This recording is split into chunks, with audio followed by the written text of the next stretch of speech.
بہت خوفناک جگہ پر ہماری کار خراب ہو گئی تھی۔ دور دور تک کسی دکان تو دور کی بات ہے، کسی انسان کا بھی وہم و گمان نہ تھا۔ اریبہ جو اپنے آپ کو سب سے ماہر سمجھتی تھی، وہ کار کے بونٹ پر جھکی اسے صحیح کرنے کی جد و جہد میں مبتلا تھی، لیکن ہم تینوں بری طرح مایوس ہو چکے تھے۔ ہمیں نہیں لگتا تھا کہ اب یہ کار دوبارہ ٹھیک ہوگی۔ دوسری طرف شام کے پھیلتے سائے اور آس پاس چھائی ویرانی، سڑک کے آر پار گھنا جنگل تھا۔ کوئی بھی تو جائے پناہ نہ تھی جہاں پر ہم یہ خوفناک رات گزار لیتے۔ سحرش جو سب سے زیادہ ڈرپوک تھی، وہ مجھے کہنے لگی، نورینا، لگتا ہے آج رات اس جنگل کے جانور ہمیں اپنی خوراک بنانے والے ہیں۔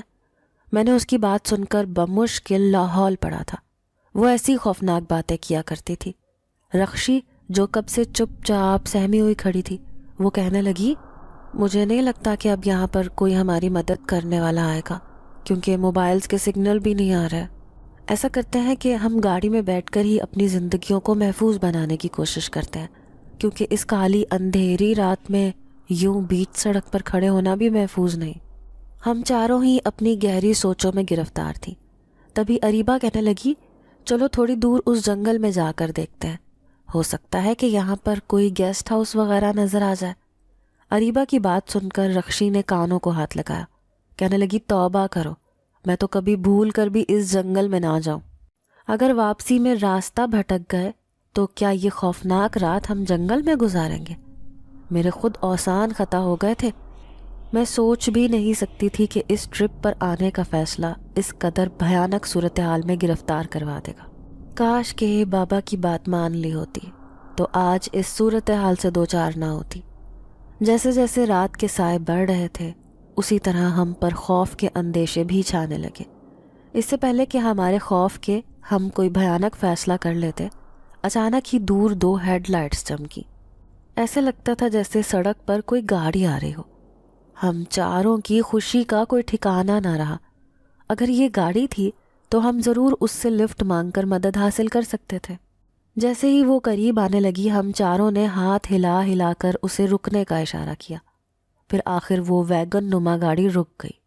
اس کی سیٹیں بھی کافی تعداد میں خالی تھی۔ ہم نے ڈرائیور سے کہا کہ یہاں سے کافی دور ہمیں شہر جانا ہے، ہمیں بس وہاں پہ اتار دے۔ اس نے ہماری بات سن کر سر ہلا دیا اور گاڑی میں بیٹھنے کا اشارہ کیا۔ ہم چاروں خوشی خوشی اپنا سامان لے کر گاڑی میں بیٹھ گئے، کار کو اچھی طرح لاک کر دیا۔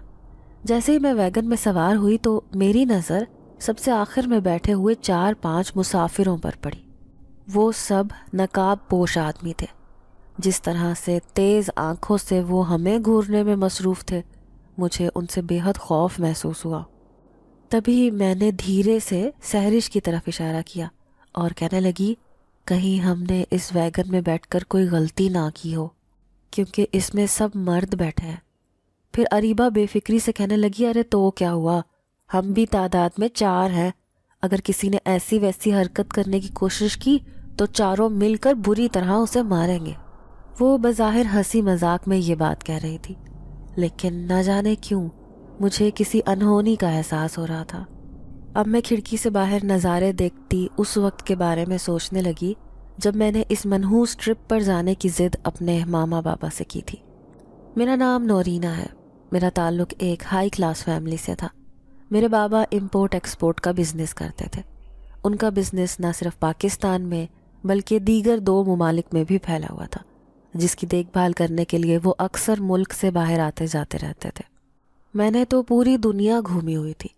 میں اکثر اپنی ممی بابا کے ساتھ ورلڈ ٹور پر چلی جایا کرتی تھی، لیکن پھر جیسے ہی بابا ہمیشہ کے لیے دبئی سے پاکستان شفٹ ہوئے تو میرا دل پاکستان میں بہت زیادہ لگ گیا۔ یہاں پر رہنے والی میری کزن اریبہ، جبکہ رخشی اور سحرش 2 گہری سہیلیاں بن گئیں۔ میٹرک کے بعد سے ہی ہم چاروں کے درمیان گہری دوستی ہو گئی تھی۔ ہم جہاں جاتے چاروں ایک ساتھ جایا کرتے تھے۔ پھر جب ہم نے گریجویشن مکمل کر لیا، تب سے ہی ہمیں یہ شوق ہوا کہ کیوں نہ ہم چاروں اکیلے ہی کہیں گھومنے پھرنے چلتے ہیں۔